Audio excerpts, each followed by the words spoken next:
नमस्कार. मशीनची नियमित तपासणी केल्यावर आणि आवश्यकतेनुसार पुन्हा रिप्लेनिश करण्याच्या या सेशनमध्ये आपले स्वागत आहे. या सेशनची उद्दिष्टे पाहू.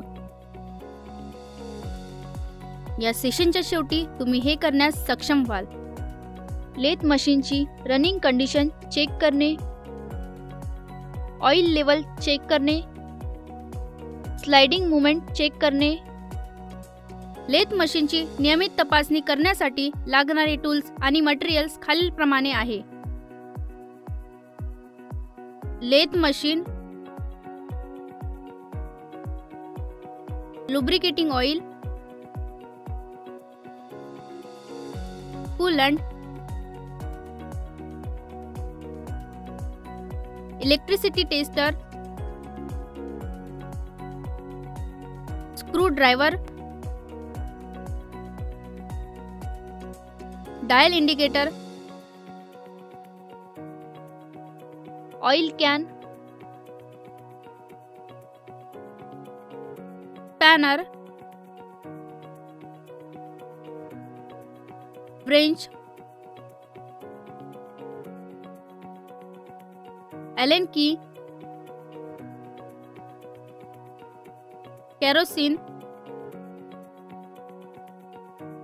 बनियान क्लॉथ, सेफ्टी गॉगल, ग्लोव्ज,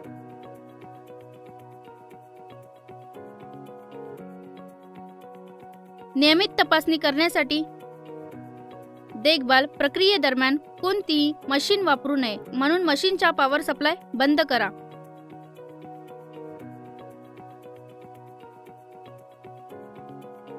जखमापासून बचत करण्यासाठी सिलेंड्रिकल सरफेस फायलिंग करताना सेफ्टी टूल घालण्यासाठी खात्री करा आणि सेफ वर्क एन्व्हायरमेंट देखील सुनिश्चित करा. प्रथम साइड कव्हर उघडा आणि बेल्ट डॅमेज झाले असल्यास किंवा एक्सेसिव्ह क्रॅक्स केले आहेत आणि झीज झाले असल्यास ड्रायव्हिंग बेल्ट चेक करा. अशा परिस्थितीत ते पुनर्स्थित करणे आवश्यक आहे.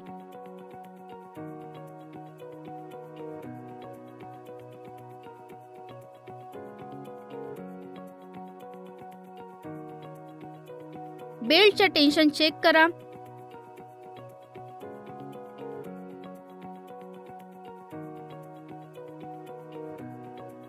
लेथ मशीन पेडल ब्रेकसह असल्यास ब्रेकची स्थिती चेक करा.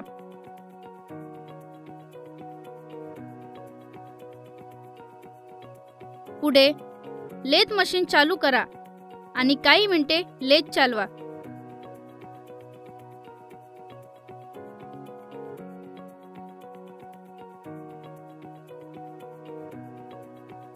मुख्य गिअर बॉक्समधील लुब्रिकेटिंग ऑइलची लेवल व्हिज्युअली चेक करा.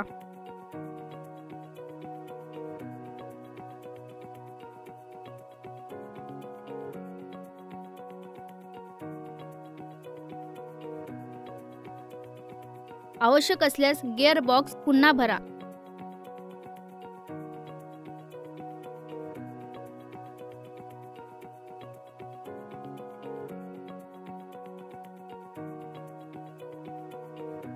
चालू असताना सर्व ऑटोमॅटिक फिटिंग हालचाली योग्यरित्या कार्यरत आहेत की नाही ते चेक करा.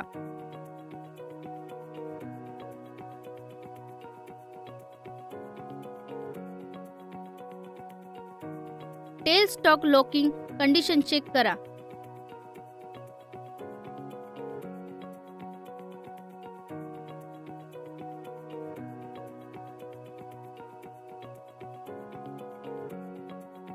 दोन्ही लिव्हर्स व्यवस्थित लॉक झाले आहेत का ते चेक करा.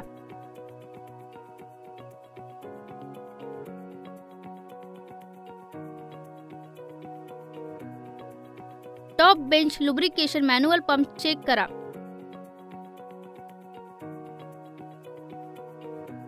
तेल स्लाइडिंग बेंचवर येत आहे हे व्हेरीफाय करण्यासाठी पाउच लेवर ओढा.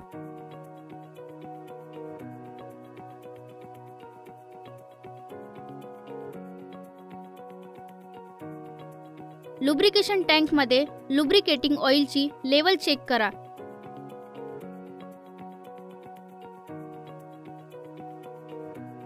नंतर कूलंटची लेवल चेक करा आणि आवश्यक असल्यास ते पुन्हा रिफिल करा. ऑइल कॅनद्वारे वेळोवेळी लुब्रिकेशन करावे लागते.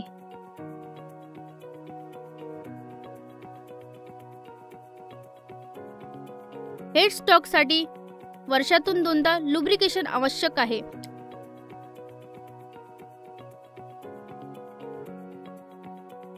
दररोज कंपाऊंड स्लाइड्स आणि tailstock nipple lubrication gun oiler द्वारे केले पाहिजे.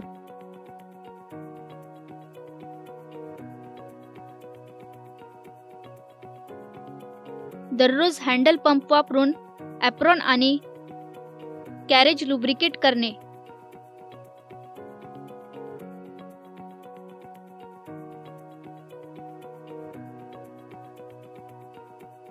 तसेच ऑइल कॅनने दररोज gear nipple, lead screw nipple आणि बेड वेस बदला. लेथ मशीनमध्ये कूलंट लेवल राखणे खूप महत्त्वाचे आहे.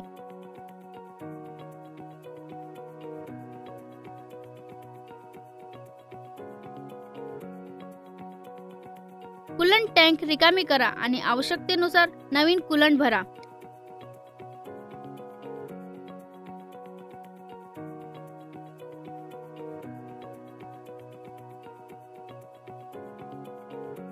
रिफिलिंग प्रक्रियेदरम्यान कूलंटचा संपर्क टाळण्यासाठी रबर ग्लोव्ज घाला.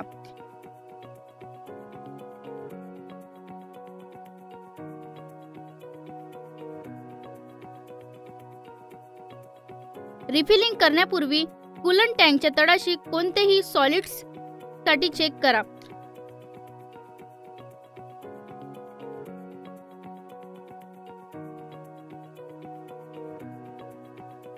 सॉलिड्स असल्यास काढून टाका आणि कूलंट टँक नेहमी स्वच्छ ठेवा. कूलंट टँक तपासल्यानंतर लेथ चालवा आणि कूलंट योग्यरित्या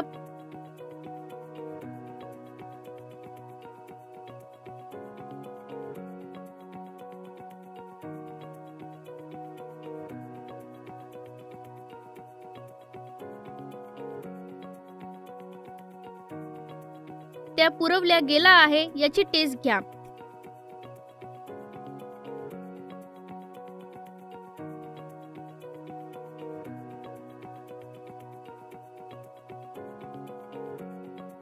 पुढे पॉवर सप्लाय चेक करा.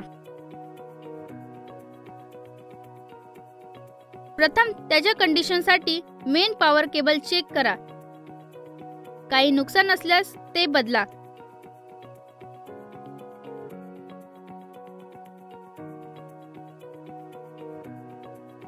सर्व एक्सटर्नल स्विचेस कंडिशन जसे की ते कोणतेही नुकसान, रिपेअर किंवा रिप्लेस करण्याची गरज आहे की नाही ते चेक करा. सर्व लिमिट स्विचची स्थिती चेक करा. ते स्थितीत मजबूत असले पाहिजेत कारण सेल्स किंवा डॅमेज लिमिट स्विच मशीनमध्ये सतत दोष निर्माण करू शकते.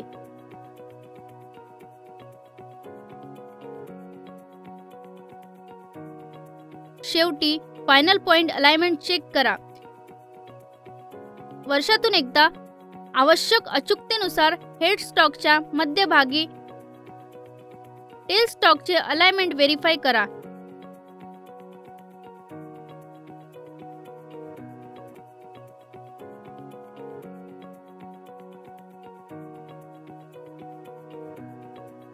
सेंटरमध्ये एकूण पॅरलल बार बसवून आणि सेंटरमधील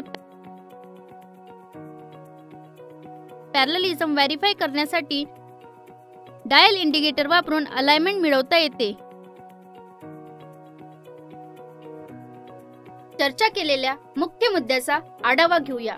रूटीन चेक करत असताना पॉवर सप्लाय बंद करा. बेल्ट्स, लिमिट स्विचेस, लुब्रिकेट्स आणि मूव्हिंग पार्ट्स कोणत्याही नुकसानीसाठी कंडिशन चेक करा. टँकमध्ये कूलंटची लेवल आणि क्वालिटी चेक करा. फायनल पॉइंट अलाइनमेंट चेक करा. हे आपल्याला सेशनच्या शेवटी घेऊन येते. मशीनची नियमित तपासणी केल्यावर आणि आवश्यकतेनुसार पुन्हा रिप्लेनिश केल्याच्या या सेशनमध्ये तुम्हाला चांगली माहिती मिळाली असेल आशा आहे. चला तर मग भेटूया पुढील सेशनमध्ये.